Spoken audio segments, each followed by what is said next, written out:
How's it going, YouTube? Welcome back to ZeroPen. Now, this first video is going to be about WORKMARKET, as I talked about in my introduction to this channel. Now, I do have to put out a disclaimer to you. WORKMARKET is not a universal platform. It is not at all. It is not equal everywhere you go. Please be aware of that fact. Do not quit a job. Do not leave another business. Do not abandon a business that you already run, hoping to be able to strike it big like I did starting with this platform. To give you an example of this, where I currently am in Pennsylvania, there are very few technicians. And that's actually kind of the key to this whole thing. There's very few technicians, there's a relatively high amount of business, and because of this, the jobs are willing to pay higher, there's more jobs available because there's less people taking them, and you have a better potential to be able to make a living off of this. To give you an example, whenever I went out to the Hamptons on Long Island, New York to take a month vacation last year, I tried to take my equipment with me so that I could do a little work and subsidize my vacation while I was out there. And the pay rates that I was seeing on the jobs, because there were so many technicians willing to work for nothing, they were expecting me to travel 2 hours to the city in traffic for a 3-hour job at $20 an hour and then travel back home, refusing to pay for any tolls, which if you've ever been to New York City, you know how expensive those tolls are. Not paying for any fuel, not paying for any parking, not paying for anything other than a base rate of $20 an hour. Now, again, if you've ever been to New York, you know that is nothing. That won't cover your tolls, that will barely cover your gas, that won't cover your parking in the city. That is absolutely nothing. And it blew my mind that there were techs out there who were actually willing to do that work. It completely baffled me. And then I moved back home and realized whenever I was talking to the companies just how few techs there are out in my area, and it made a bit more sense. I'm not saying it was right, because I feel like the technicians in the New York, Long Island area are just murdering themselves by taking such low pay. But I at least understand from the companies that are putting out these contracts, their perspective is, hey, if we can get somebody to do the work half as much as you, it doesn't matter if their quality is slightly less, we're gonna do it. It's the nature of the beast. The types of work available on WORKMARKET range dramatically. You have everything from cabling, such as internet cabling in people's homes, in businesses, and warehouses, and hospitals, in big box stores like Walmart, Target, in restaurants, Taco Bell, McDonald's, Arby's. I've done all different manner of businesses cabling. Networking and server infrastructure, you can work with any number of different companies, types of businesses, locations. Everyone needs network and IT support these days. And thankfully, the big benefit with a lot of things like that is you're not actually sitting there configuring every server. You're not configuring the router. You're not configuring every access point. You may have to, depending on the scope of work. However, for a vast majority of the contracts that are out on WORKMARKET, whenever it comes to an install, you are the installer. That is your job. Yes, you may have to do some smart hands, troubleshooting, basically knowing how to help the people on the bridge, which is your teleconference room, how to help people on that bridge troubleshoot what's on the ground next to you. There's a lot of things that they can't do because they're not there physically, like moving a cable or port over on a network switch, anything like that. So they'll send you out there to be their hands, and they're just telling you, hey, this is what you have to do. So as long as you know what the equipment is, as long as you have some common sense, that's actually not anywhere near as scary as it sounds to do. Connectivity. I've been to places where their Wi-Fi was just complete and utter garbage, their DSL wasn't working, their cable modem just needed to be rebooted. Cable companies had installed the cable modem and not plugged in the Ethernet cable into the back of the modem. So I've actually gotten paid to go out to a store in a mall about an hour away from me to literally plug in the cable in the back of a cable modem and leave, because the client has a zero-touch policy. They don't want to have to mess with any of their IT equipment, so they hire out to do that, and that is your job. Mounting things is a pretty big deal. I've mounted plenty of TVs, plenty of tablets, monitors, anything that you see in a business that's on a wall, Somebody has to do it. If you go to a movie theater and you see those giant cardboard cutouts because you have some 16-year-old kid who's doing it as a part-time job, just goofing around and slapping it together and putting it up, their marketing teams will actually pay people to go out and do that now. But the biggest thing about any of the jobs, whether it be programming, whether it be taking pictures of a site, measuring the Wi-Fi connectivity, measuring the cell phone connectivity, any of these jobs, unless it is common sense to you, unless you fully understand that work order inside and out, and it's clear cut, you should be researching every single job you take. Do not take a job unless you absolutely know what you're doing. The last thing you want is to go onto a job site and have to ask the people on the bridge or your tech support line, because almost all of the contracts on there will give you a tech support line should anything come up and you need help. You don't want to be asking them how to do your job. It's one thing if there's an outside of work scope type of issue that the company that you're at wants you to take care of that's not in your work order, or something unexpected happens. That's fine, that's to be expected. However, the scope of work that you are hired to do, you need to know how to do it. 100% inside and out. I can't stress that enough.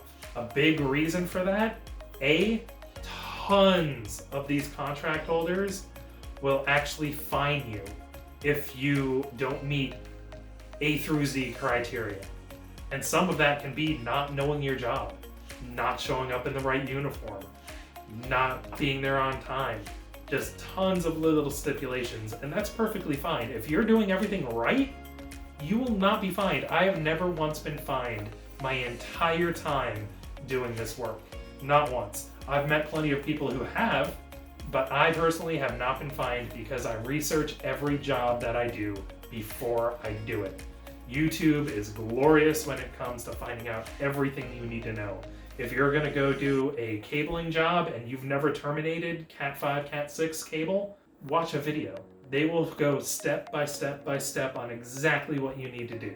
I will be actually explaining all those details as well on this channel in a more up-to-date manner, because there's some new equipment that wasn't really in circulation that is so much easier to use than what you're seeing on those videos. Now, I just mentioned a crimper. That's a piece of equipment that you will need if you're doing cabling. And any other job that you take, you are required to have your own equipment in stock for any job that would require those items.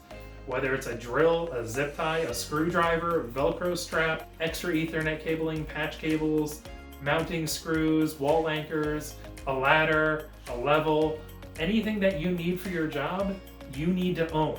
There is a trick to this, and that is using the money that you're making from that job, and this is why it's so much better to do this as a side job first to get yourself established. So one of my first jobs was a cabling job, and what I did was kept all the profit money, but I went into it fully understanding the fact that part of this money was going to the equipment. And the benefit of that is you make sure that you're only spending on equipment what you need to spend.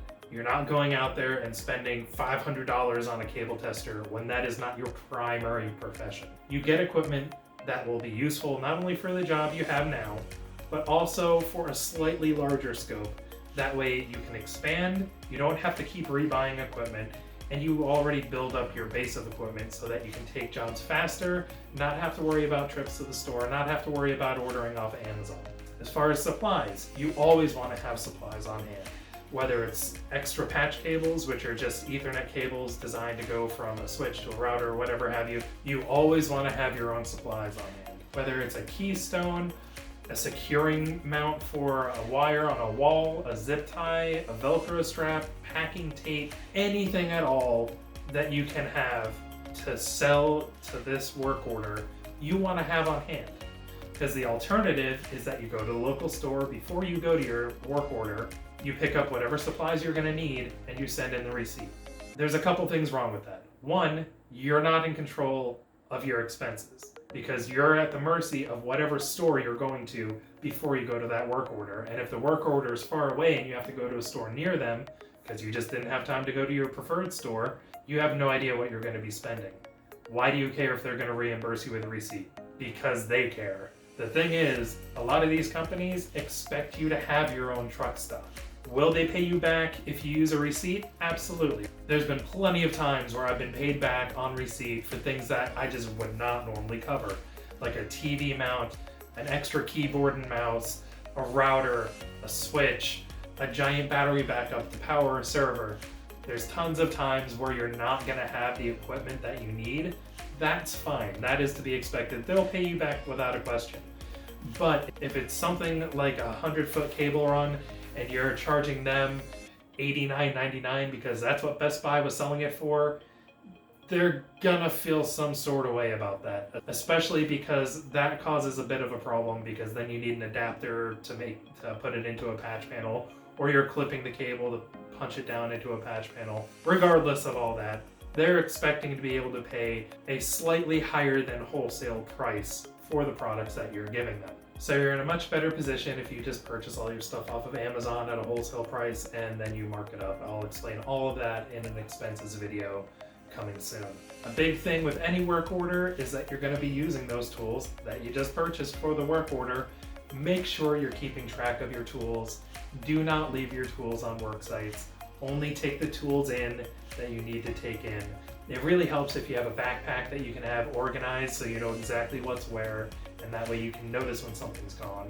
Or a travel case that you can drag along with you into a job, and same thing, you know exactly what goes where, you can keep track of it. So keep track of your tools. They will not be there whenever you go back. And let's say you had an honest store manager who actually held on to your tools. And no, I'm not saying that most store managers aren't honest. I'm saying that you never know if any customer might see that, snatch it. Any employee might see that tool, snatch it. You just don't know. Depending on how you take jobs, you could be working up to an hour, 2 hours. I've worked up to 4 hours away from a job before. There's no way it is going to be cost efficient for me to drive all the way back to a 4-hour away site to grab a $12 punch down tool. Yeah, it's cheaper just to buy a new one, but that's the thing. You have to buy a new one.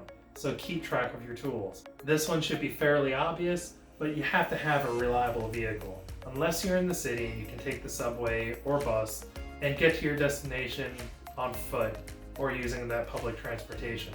You really make the most money with your business if you have a vehicle. I'm not saying you have to have anything fancy. I will have a video covering everything you need to know about your work vehicle and what's best for you.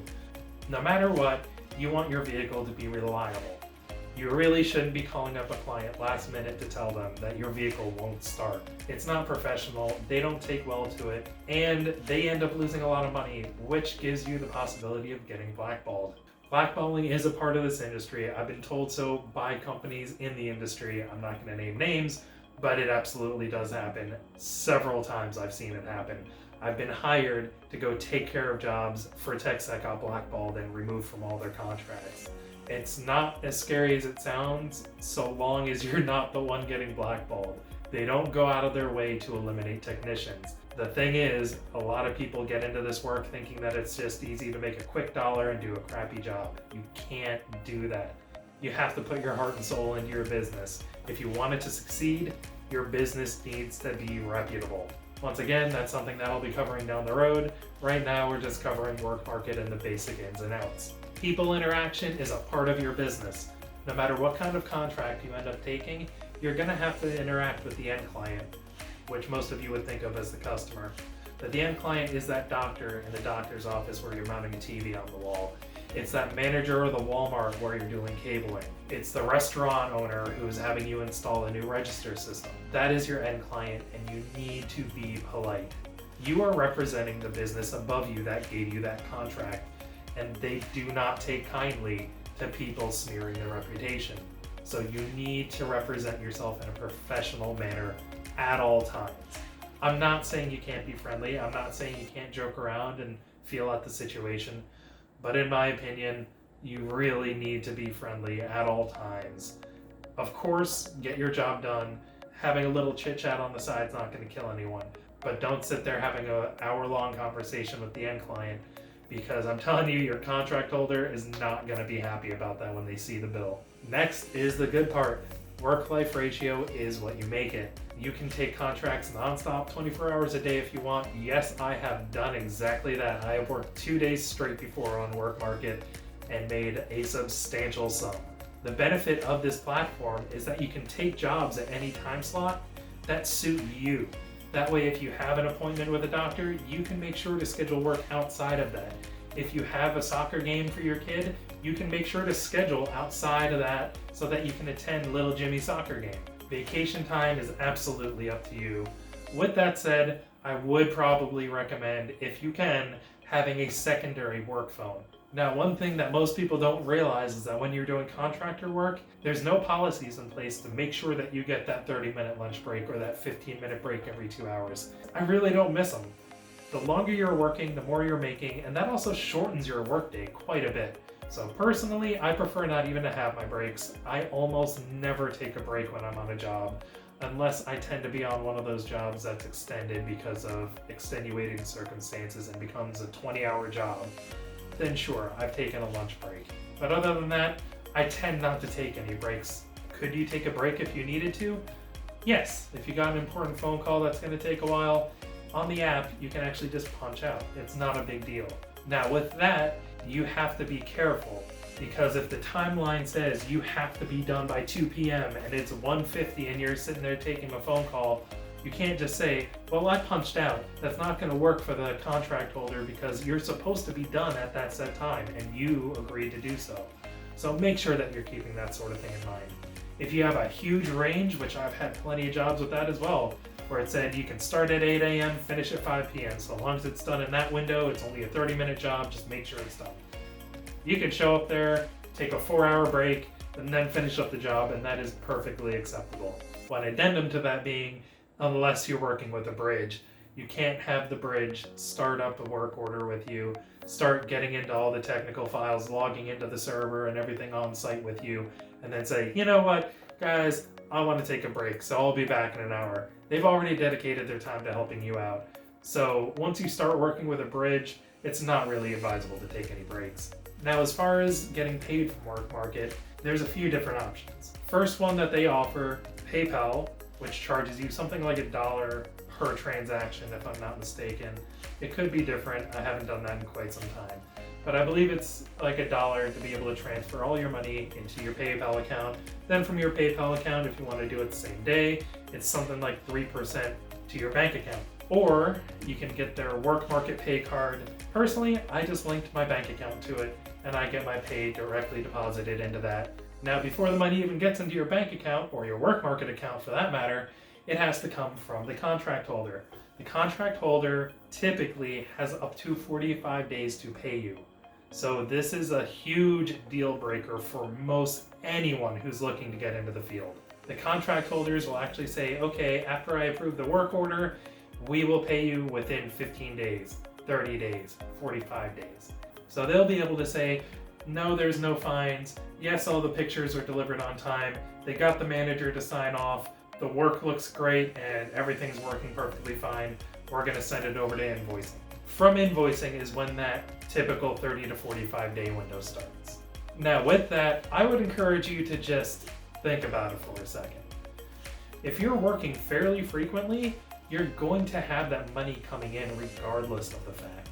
So to me, this is not a scary prospect. You're just a month delayed in pay. So let's say you quit using WORKMARKET tomorrow. By the end of about a month is when you would get your final paycheck from any of these contractors. And they don't all take that long.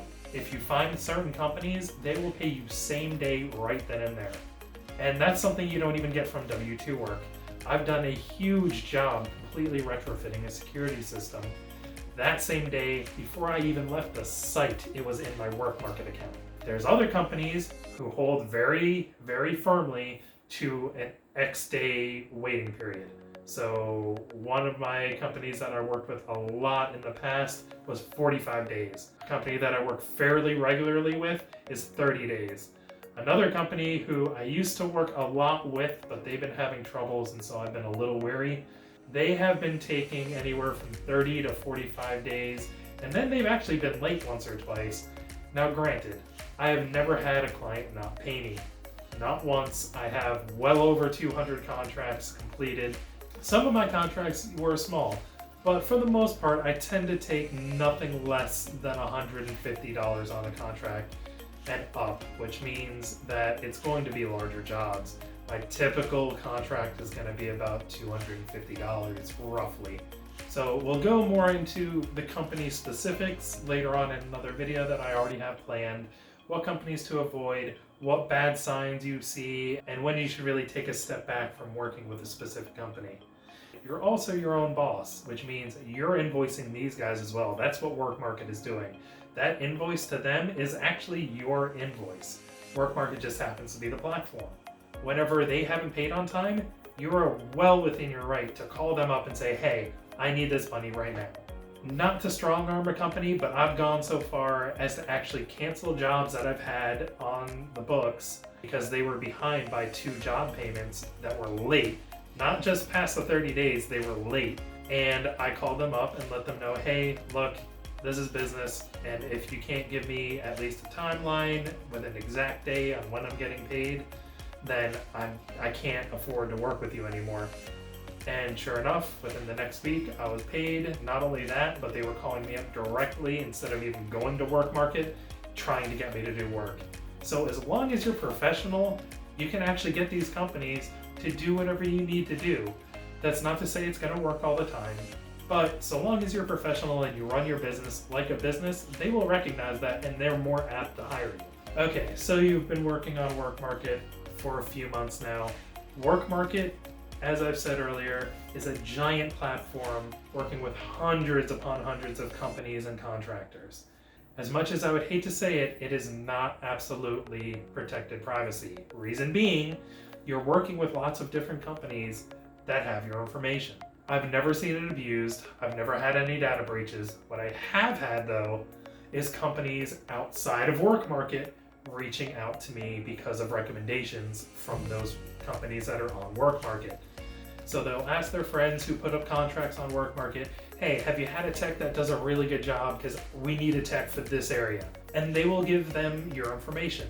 Are they supposed to? No. Have I had a problem with this? No, I have only had good experiences. I have heard of bad experiences, which is why I bring this up. I've been reached out to by several companies asking me to be their exclusive technician for the area. This will get into business building later on. The reason I bring it up now is in case this happens sooner than later, because I have had it happen with technicians I've worked with where their first work order, they started getting phone calls, a company called Barristers. So if you ever hear of them, they ever give you a call once you get started on WORKMARKET, do not work for them, don't return their calls, block their number, tell them that you don't want to receive any more phone calls ever again, you will never do any work for them. I've not heard a single good thing. In fact, all I've ever heard were horror stories from friends and family who have dealt with them. If you ever get a call from a different company, I would recommend just being cautious. For me, I told them up front, here's my capabilities, here's what I'm willing to do, and here's the thing. I am willing to do a single job for you, and I will not dare do another job for you until a paycheck has cleared into my bank account.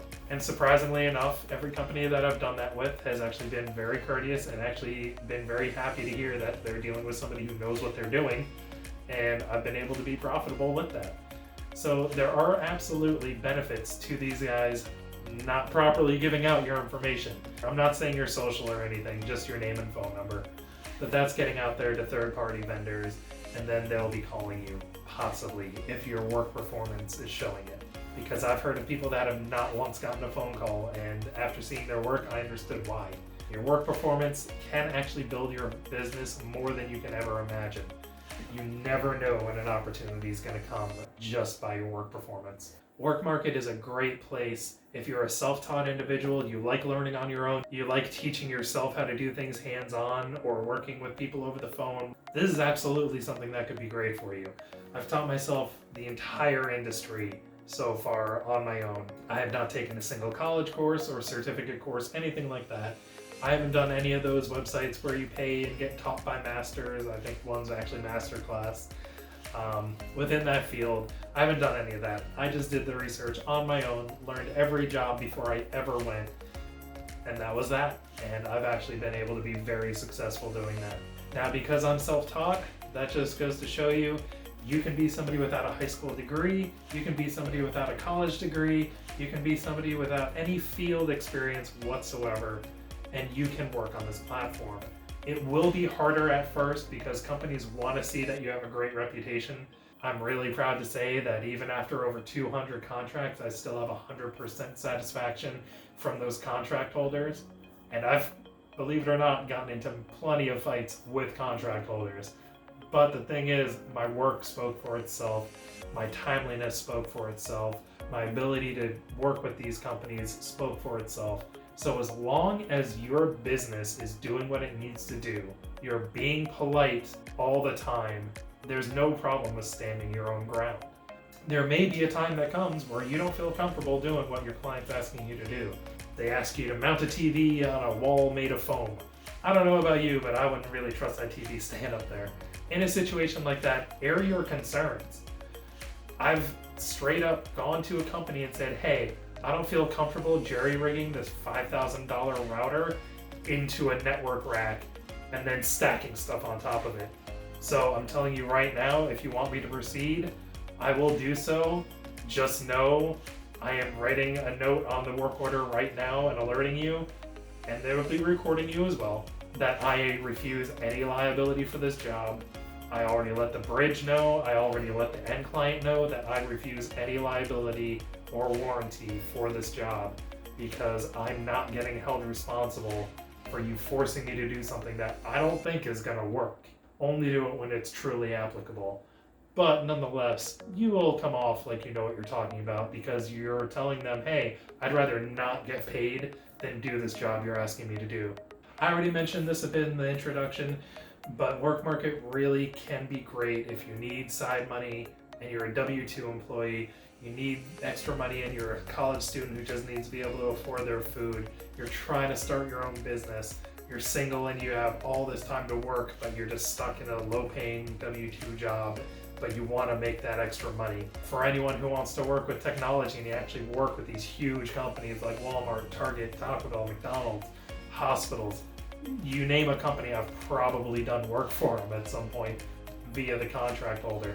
I really would encourage, if nothing else, signing up, looking at it, seeing what kind of jobs are in your area, seeing if the pay's good in your area, and if so, you may have found yourself a new job, you may have found yourself a new business to start, which is great. From my experience, at least in my area, work is 24/7, 365, all the time. Now granted, that doesn't mean you will always win the bid.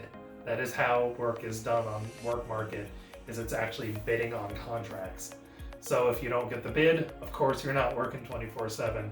I will go into that a little later on how to actually make the most money while still winning bids. But that isn't to say that there's not at least the opportunity to be able to work any time of day that you want, any distance away that you want, doing whatever you want. Jobs will vary, times will vary, distances will vary. You need to be somewhat flexible on this platform, especially if you're trying to maximize that amount of money that you're making. You want to be as flexible as possible. A lot of people that I've talked to hear what I do, and I basically consider myself a technology contractor.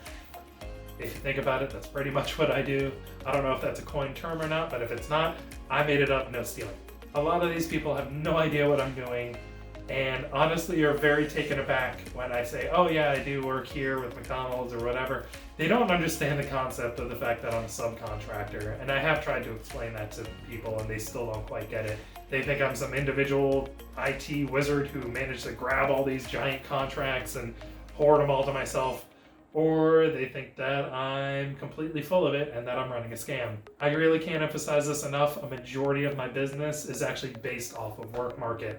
Not all of it. I actually subsidize it with quite a few different means, and I'll go into that in a later video as well. But a vast majority of my income, especially for the last year, was through WORKMARKET. From my experience with them, this is not some fly-by-night, grab your money and run app that's probably going to disappear next year.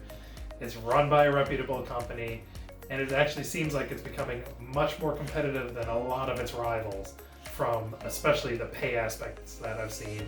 People are making a lot more money on it than on Field Nation or any of these other rival apps, or especially any app that tells you that you have to pay some registration fee or anything like that. They're completely full of it. Do not do that. It is a scam. Do not pay any app, any website, anyone who says that you have to pay to get into their business. That's a scam.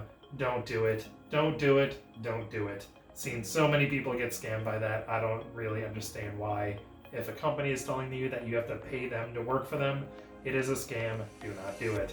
So throughout this video, I've told you a whole bunch of times, I'm covering this in another video. Trust me, I'm working on all the other videos. This was just meant to be a general outline of what you can expect whenever it comes to WORKMARKET. So as always, I'm no tax expert. I am not some college professor. I have absolutely no formal training in business, in technology, IT, financing, taxes, but I have learned quite a bit, and I'm going to be covering even more of that in the following videos. Anything that you heard me say, hey, there's going to be another video, that'll be coming up soon.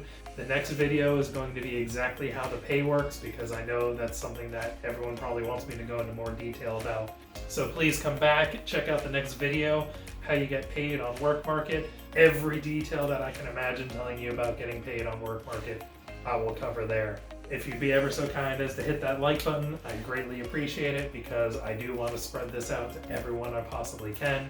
If you, anyone you know, friends, family, colleagues, feel like you can get some helpful information out of this, feel like you can get some benefit, start your own business, then by all means, share these videos, show your friends, subscribe down below. That way I can actually grow my base. If you feel like I've provided you enough information that I merit some pay, I do have a Patreon down below. It's Patreon.com/ZeroPenLogistics. My whole goal with that is to pay for the camera equipment here that I'm using right now. That way I can not take a loss on doing this all for you guys.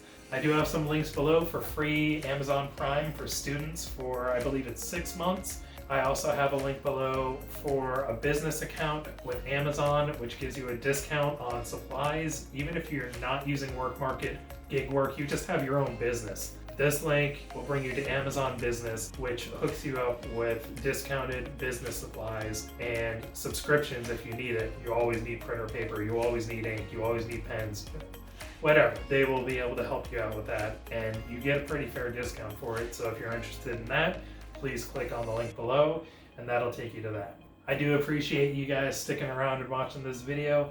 I will see you in the next one, how to get paid on WORKMARKET. Thanks again.